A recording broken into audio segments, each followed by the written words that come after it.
अवधूत चिंतन श्री गुरुदेव दत्त श्री स्वामी समर्थ. माझ्या चॅनलमध्ये तुमचं सगळ्यांचं मनापासून खूप खूप स्वागत, आभार.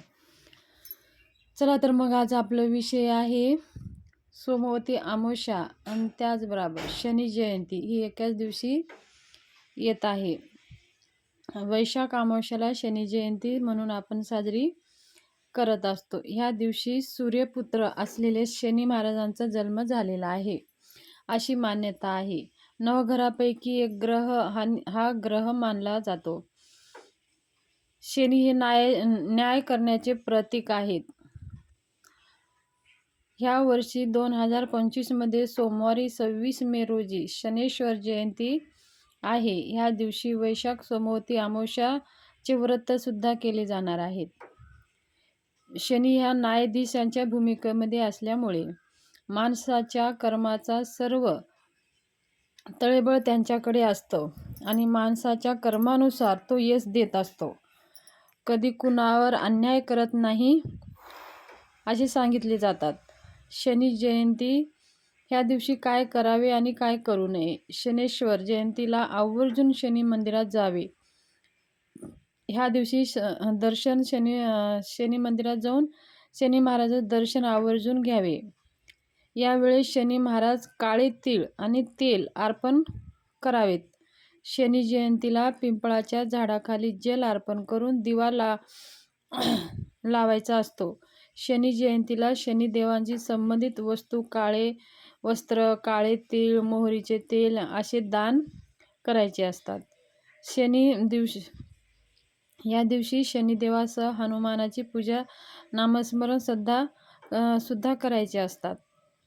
असे सांगितले जाते की शनी मंत्राचा जप केल्याने, शनेश्वर स्तोत्र, मंत्र, चालिसा पाठन केल्याने आपल्या सगळ्या मनोकामना पूर्ण होतात. शनी हा नवग्रहापैकी एक महत्त्वाचा ग्रह आहे. शनी न्यायाधीश आहे. शनी साडेसाती आणि शनी महादशा असणाऱ्या व्यक्तीचे शनेश्वर जयंतीचं सुवर्ण योग सोडू नये. ही सुवर्ण संधी मानून ह्या दिवशी शक्य तेवढी शनी सेवा करावी. ह्या दिवशी शनी उपासना, नामस्मरण, आराधना, जप ध्यान करावे. ह्या दिवशी हे सगळे केल्याने शनी प्रतिकूल प्रभाव कमी होण्यास मदत होते अशी मान्यता आहे. ह्या दिवशी शनी जयंतीच्या दिवशी महादेव, शिवशंकर, हनुमान, श्रीकृष्ण याचे केलेले पूजन, नामस्मरण शनी प्रभावापासून दूर ठेवण्यास मदत होते. तर शनिदेव शक्य असेल तेवढं आपण ही सेवा आपल्याला शनी जयंतीच्या दिवशी करायची आहे. आता शनी अमावस्या, सोमवती अमावस्या, ह्या दिवशी सोमवती अमावस्या आहे. तर सकाळी अमावस्या किती वाजता लागणार आहे? अमावस्या 26 मे रोजी शनी अमावस्या आहे. ह्या दिवशी शनी अमावस्या सकाळी सुरुवात होणार आहे. तर मंगळवारी सकाळी 8:25ला शनी अमावस्या संपणार आहे. तर आपण सोमवती अमावस्या आणि शनी जयंती हे दोन्ही एकाच दिवशी साजरा करायचं असतं. त्याचबरोबर ह्या सोमवती अमावस्येच्या दिवशी काही असे उपाय करायचे असतात. आपल्या घरातली जी काही नकारात्मकता आहे, जी काही वाईट शक्ती आहे, घरामध्ये काही सारखे भांडणे तंटणे होत असेल, तर अशा वेळेस आपण सोमवती अमावस्येच्या दिवशी काही असे विशेष उपाय करायचे असतात. आपल्याला आपल्या घरावरून जे काही नकारात्मकता, घरातल्यावर नजर दोष, कुणाची करणी बाधा होऊ नये म्हणून आपण आपल्या मुख्य दरवाजावर एक कोळा आणायचा आहे आणि कोळावाला पंचोपचार पूजा करून घ्यायची आहे. धूपदीप ओवाळून घ्यायचा आहे. कोळ्यावर उजवा हात ठेवून आपल्याला त्याच्यावरती कालभैरव स्तोत्र एक वेळा म्हणायचं आहे. श्री स्वामी समर्थ मंत्र एक माळ जप करायचा आहे आणि त्या कोळ्याला पंचोपचार पूजा करून एका साईडला ओम काढायचा आहे आणि एका साईडला स्वस्तिक काढायचं आहे आणि त्या कोळ्याला पंचोपचार पूजा करून लाल कपड्यामध्ये बांधून आपला जो मुख्य दरवाजा आहे त्या दरवाजाच्या वरती बांधून द्यायचा आहे. आपलं ऑफिस असेल तर ऑफिसामध्ये पण ही सेवा करून बांधायचं आहे. जर घरामध्ये बांधायचं असाल तर घरामध्ये सुद्धा अशीच पूजा करून आपल्याला ते कोळा बांधून द्यायचा आहे.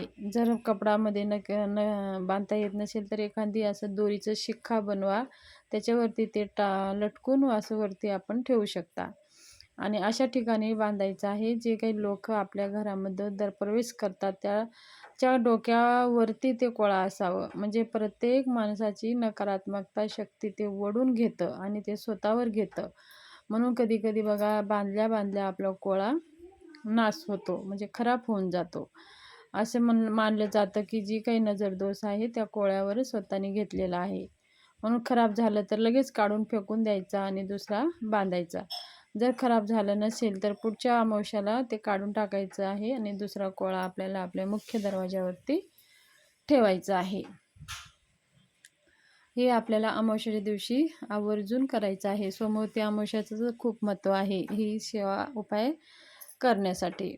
दुसरं म्हणजे आपली पितरांची सेवा. आपले सद्गतीसाठी, पितरांना आपले संतुष्ट राहण्यासाठी सोमवती अमावस्या आणि प्रत्येक अमावस्यालाच ही सेवा करायची असते.